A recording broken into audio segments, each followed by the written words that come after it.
ఇట్లా చేస్తూ ఉంటారు వీళ్ళు తప్పులు, ఇట్లా చేస్తూ ఉంటారు, ఇబ్బంది పెడతా ఉంటారు, దేవుణ్ణి హింసిస్తూ ఉంటారు.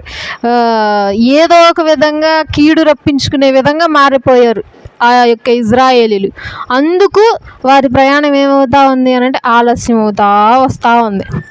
అయితే ఇక్కడ చూసినట్లయితే మిరియాము గారు, ఇదిగో నీకు భయం లేకుండా ఏం చేసావు, నాకు నమ్మకస్తుడైనటువంటి నా మోషే నువ్వేం చేసావు, అపహాసంగా మాట్లాడావు, నువ్వు దూషించినట్టుగా మాట్లాడావు, నీ పొగరును చూపించావు, కాబట్టి నా కోపము నీ మీద రగులుకుంటుంది అని చెప్పేసి వెళ్ళిపోయాడు దేవుడు.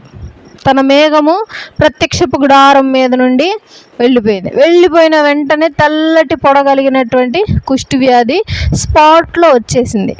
వచ్చేసిన వెంటనే తన సహోదరుడు అయినటువంటి అహరోను గారు చూసి, అమ్మో అయ్యో అయ్యో గుండెలు బాదుకుంటా, అయ్యా అయ్యా ఇట్లా చెయ్యొద్దయ్యా, ఈ కుష్ఠవ్యాధి